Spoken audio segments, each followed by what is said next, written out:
Génesis 21:14 dice así: Entonces Abraham se levantó muy de mañana y tomó un pan y un odre de agua y lo dio a Agar, poniéndolo sobre su hombro, y le entregó el muchacho y la despidió.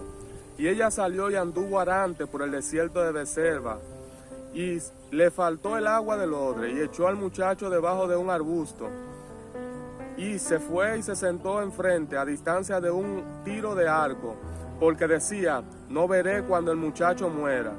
Y cuando ella se sentó enfrente, el muchacho alzó su voz y lloró. Y oyó Dios la voz del muchacho, y el ángel de Dios llamó a Agar desde el cielo, y le dijo: ¿qué tienes, Agar? No temas, porque Dios ha oído la voz del muchacho en donde está. Levántate, alza al muchacho y sosténlo con tu mano, porque yo haré de él una gran nación. Amén y amén. Dios le bendiga de una manera especial a cada amigo y a cada hermano que nos puede ver y escuchar a través de tu medio. He querido compartir esta palabra que el Señor me ha dado, y estaré compartiendo esta reflexión bajo el tema Dios oye. Dios oye. Gloria a Dios. Aquí en la Biblia podemos ver en Génesis una historia que quizá para muchos muy conocida, para otros tal vez no tan conocida, pero lo cierto es que es una historia impactante, y se trata de la sierva de Sara. Esta sierva a la cual Sara le dijo a su marido que se allegara a ella porque ella no podía dar hijo, estaba estéril. Entonces se apresuró y esta mujer salió embarazada de Abraham. Para ir resumiendo, esta mujer en su embarazo tuvo un conflicto con Sara y salió corriendo, y Dios le había hablado en el desierto, y ella se tuvo que volver de nuevo a la casa de su señora y ponerse sumisa. Y podemos ver que esta historia manifiesta lo poderoso y lo grande que el Dios al cual nosotros le servimos, lo grande y lo poderoso que es la palabra de Dios que permanece para siempre.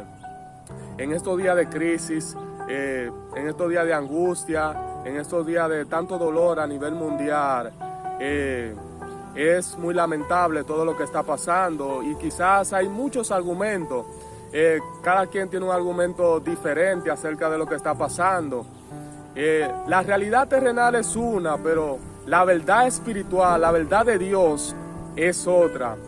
Y aunque quizás en ocasiones el hombre inventa muchas cosas y Dios lo permite, que algunas cosas como pestilencia, como muchas clases de enfermedades o crisis económicas afecten y aflijan a los hombres, y muchos mueren incluso cuando esto ocurre, lo cierto es que siempre hay una palabra de esperanza de Dios para el ser humano, porque muchas veces Dios permite estas cosas y es para hacer reflexionar al hombre de sus malos caminos y que ellos se puedan convertir a Él. Aunque Dios permite juicio de vez en cuando sobre la humanidad, el propósito o el deseo de Dios es que el hombre se vuelva a Él, que se arrepienta de sus malos caminos. Tenemos un ejemplo claro en Primera de Reyes, su capítulo 20, algo así. Podemos ver que acá uno de los reyes más malos de Israel, su capítulo 21, versículo 27, vemos que este hombre, que era uno de los reyes más malos de Israel, dice la palabra de Dios que él se arrepintió del mal que él hizo a Nabot por la viña, que rasgó su vestido, se puso de cilicio y ayunó. Y hizo cilicio por algunos días, humillándose, andando humillado delante de Dios. Y entonces Dios le dice al profeta Elías, Tibita: ¿no ha visto cómo acá se ha humillado delante de mí? Pues por cuanto se ha humillado delante de mí, no traeré el mal en sus días. En los días de su hijo traeré el mal sobre su casa. Entonces Dios perdonó y tuvo misericordia. Y tenemos que recordar que Dios es un Dios de amor y un Dios de misericordia. Ahora bien, es increíble la incredulidad hacia la palabra de Dios y hacia las maravillas que Dios hace. A veces nos podemos preguntar ¿por qué Dios no hace maravilla o hace cosas en medio de tanto conflicto? Bueno, lo cierto es que es porque en muchas ocasiones nosotros no permitimos que Dios entre en el escenario y obre de una manera especial. Podemos ver que Dios ha hecho muchas maravillas y lo podemos ver a través de su palabra. Y como le decía en el culto familiar, le decía que a veces parece ficticio, parece una historia inventada, porque son maravillas demasiado extraordinarias. Pero lo cierto es que Dios sigue haciendo cosas poderosas y que Dios sigue teniendo control de todas las cosas, independientemente de que el hombre no lo crea así. Hay diferentes argumentos. He visto que son pocas las personas o los evangélicos que dan una palabra de vida, una palabra de esperanza, y gloria a Dios por esa persona. Y me voy más por esa parte. Escucho más a esas personas porque creo que están hablando lo correcto y lo que Dios quiere realmente que se hable.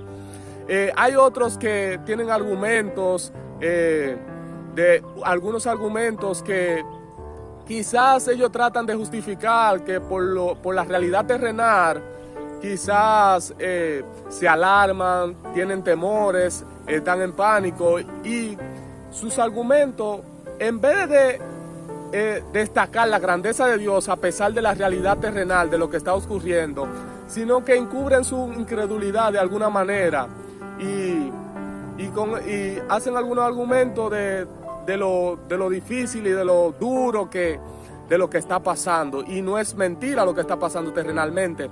Ahora bien, yo creo que si hemos creído a un Dios grande, un Dios todopoderoso, y que su palabra nos da grandísima promesa, debemos de confiar independientemente de lo que esté sucediendo y aconteciendo. Y creo que no es algo que debe de sorprendernos. Sé que hay mucho dolor, sé que hay luto, y me compadezco de eso, y realmente oro por eso y clamo por esa situación. Pero a veces nosotros queremos mostrar una falsa misericordia, una falsa compasión. ¿Cómo así? Una falsa compasión, una falsa misericordia. Bueno, nosotros nos dolemos y actuamos como que ya no hay esperanza para hacer ver a los demás de que sí estamos condolidos de la situación y todo lo demás. Pero ahora bien, el estilo de vida privado de nosotros es totalmente diferente a esa misericordia y a esa compasión que nosotros supuestamente estamos demostrando como hijos de Dios. Y lo cierto es que la verdadera misericordia ayuda a los demás a que confíen en Dios. Quizás a veces cuando uno dice cosas así, que Dios es poderoso y sigue en control y que creamos en Él, parece que es un acto de inmisericordia o de no misericordia, pero sí lo es. Podemos ver que hay un relato en los evangelios que habla acerca de 4 hombres que llevaron a un amigo donde Jesús, porque la verdadera misericordia empuja a los demás a que crea, empuja al que está en una situación difícil y que quizás no hay ninguna respuesta ni solución humana, lo empuja a que crea en las maravillas de Dios, a que crea en la palabra que Dios ha dado. Y estos hombres llevaron a este paralítico, amigo de él, a donde Jesús, que tenía la respuesta. A veces nos refugiamos bajo una falsa misericordia o compasión, y eso no es lo que realmente Dios quiere. Dios quiere que nosotros proclamemos su palabra y que creamos. Y si de verdad nos duele esa situación, aquellas personas que están pasando por enfermedad, que están siendo infectadas por este virus que se ha propagado, que están pasando por crisis económica, por diferentes crisis, nosotros vamos a orar y vamos a gemir en nuestra intimidad por ello. No nos vamos a poner a entretenernos y a pasar el tiempo en nada, a pasar el tiempo jugando. No, es un tiempo de reflexión, es un tiempo de humillarse, es tiempo de buscar a Dios y de manifestar, aleluya, esa palabra que el Señor nos ha dado, manifestar ese poder que Dios ha entregado a su iglesia. Hay otros que se sumergen en el juicio y tienen raíces de odio o algo así por el estilo, porque ellos dicen, sí, que es el juicio de Dios, es el castigo de Dios. Claro, Dios castiga y manda a juicio por el pecado. Ahora bien, Jesús dijo una palabra muy interesante. Él dijo, el ladrón no ha venido sino para matar, hurtar y destruir, pero yo he venido para dar vida y para dar vida en abundancia. Independientemente de que Dios permita cosas, juicio sobre el hombre, al final la intención de Dios es que el hombre se arrepienta y que el hombre venga a su camino, para Él traer sanidad y salvación sobre ellos. Y por esa razón tenemos que tener un corazón misericordioso, un corazón compasivo, porque vemos que todas las maravillas de Dios que se relatan en la palabra de Dios fueron causadas por la misericordia y por la compasión de Dios. Entonces, amigo y hermano que me puede escuchar, en este escenario que esta mujer estaba, no había ninguna esperanza, estaba totalmente desesperanzada, no había ninguna solución, ninguna respuesta humanamente, se había acabado ya los recursos materiales, no había nada, oh gloria al Señor, Pero esta mujer no tenía ninguna esperanza, pero había un propósito de Dios para su hijo y para ella. Ella ya se había lanzado ya a irse lejos para no ver al niño morir, porque ya para ella no había ninguna solución, ninguna esperanza humanamente. Parece, quizás a veces leemos la palabra y parecen historias inventadas o parece algo ficticio, pero no, es algo real y algo verdadero, algo, aleluya, que todavía sigue teniendo vigencia.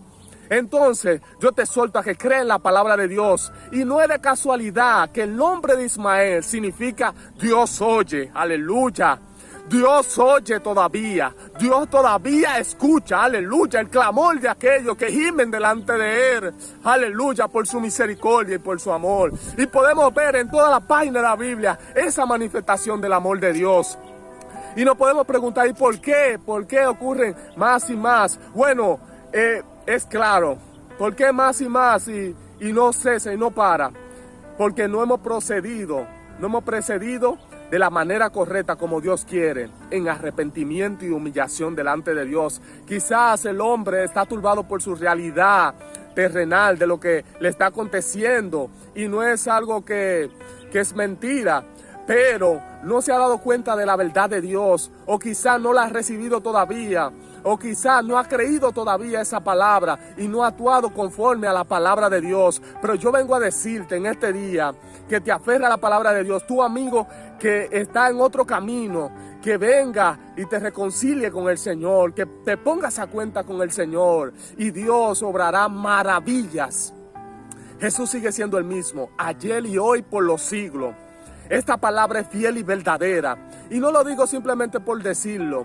Lo digo porque lo he visto en mi vida, lo he visto en mi familia, en diferentes ocasiones, en diferentes escenarios de problemas, de conflictos, de crisis económica, en enfermedades. He visto a ese Dios vivo y le creo a ese Dios. A veces algunas personas citan este Salmo 91 y lo citan como algo como una muleta o algo, un cliché. Pero es verdad, es verdadero. Yo lo he experimentado en otras ocasiones donde han venido pestilencias, donde han venido enfermedades, azotando, matando a diferentes hombres, matando a muchas personas. Lo he experimentado y sé que esa palabra es verdadera y fiel y por eso, aleluya, yo te digo en este día que confíe en la palabra de Dios. A veces podemos decir, bueno, pero es que están matando, es que no hay solución. Oiga, déjame decirte que Jesús da vida aún a los muertos. Vemos escenario en el cual él para un fúnebre, una mujer viuda que su hijo estaba muerto. Y Jesús para este fúnebre y dice, muchacho, levántate. Vemos ese Jesús que levanta aún de entre los muertos. La muerte es quizás ya no hay solución. La muerte es el último escenario de la vida del ser humano, que ya no hay solución humanamente, terrenalmente hablando. Y aún así Dios ha mostrado su poder, ha mostrado su gloria, ha mostrado, aleluya, que Él es suficiente independientemente de la muerte. Él está más allá de eso. Su poder sigue obrando todavía, aleluya. Oh, gloria al Señor. Este Jesús que murió, se levantó al tercer día y ni siquiera la muerte pudo retenerlo. Entonces Dios sigue escuchando, aleluya, Dios sigue escuchando. Amigo que me escucha, hermano que me escucha, aférrate a la palabra, centra tu corazón en la palabra, gloria al Señor. A veces hay personas que se incomodan con la actitud que uno toma o con la palabra que uno se expresa en medio de tanta dificultad, de tantas tormentas, de tanta crisis. Pero lo real es que no es que ignoramos la realidad terrenal, es que sabemos una verdad espiritual, gloria al Señor, que el Señor ha manifestado y lo ha establecido ahí, y son verdaderas, son palabras del Dios vivo, y hay que aferrarlo a esa palabra del Dios vivo. Entonces te dejo con esta palabra, no lo quisiera extender más, aleluya, este mensaje, gloria al Señor, pero Dios escucha todavía el Dios de los cielos escucha. Escuchó a Ismael. El nombre significa Dios oye. Escuchó el lloro y el llanto de Ismael, el clamor de Ismael y dijo, yo tengo propósito contigo, aleluya. No temas ni desmayes, porque yo soy tu Dios, aleluya. Que está a tu mano derecha. Gloria al Señor. Dios está en control. Dios es poderoso. Dios escucha. Humanidad, reflexiona. Conviértete de tus malos caminos. Este rey acá era un rey, uno de los reyes tildados de los más malos en Israel. Pero aún este rey, siendo tan malo, Dios escuchó. Dios escucha el clamor y la humillación. Oh pueblo de Dios, humillémonos delante de Dios y oremos por misericordia. Haré esta breve oración para así concluir. Padre, gracias. Gracias por cada una de esas personas que pueden sintonizar y ver este mensaje, Señor. Tu palabra no es fábula, tu palabra es verdadera, Señor. Haz maravillas, Señor, en medio de tu pueblo. Haz maravilla en medio de esta dificultad. Manifiesta tu poder, Señor, como tú lo has hecho en tiempos antiguos, Señor, porque tú sigues siendo el mismo Dios. Y haz ver, aleluya, que tú estás en control y que tú eres un Dios de amor, que tú has venido para dar vida y vida en abundancia, que tú lo que quieres es que el hombre se convierta de sus malos caminos y que vengan a ti. En el nombre de Jesús, bendice cada familia y bendice a aquellas personas, Señor, que están pasando por situaciones críticas. Sana a aquellos que están enfermos, aquellos que están siendo infectados, Padre. Trae sanidad sobre ellos. En el nombre poderoso de Jesús. Dios te bendiga y Dios te guarde. Confía y cree en la palabra del Señor, porque ellas son fieles y verdaderas y están activas para este tiempo. Así que Dios te bendiga y Dios te guarde. Y hasta la próxima. Quizás, gloria al Señor, quizás cuando Dios trate conmigo de otra palabra, para mí es un poco difícil, un tanto complicado, porque no me gusta mucho eso de la cámara y cosas así, pero hay que obedecer al Señor y es necesario que por estos medios, ahora en medio de esta crisis, nosotros proclamemos la palabra del Señor, la palabra de esperanza, una esperanza viva. Gloria al Señor. Así que Dios te bendiga y Dios te guarde.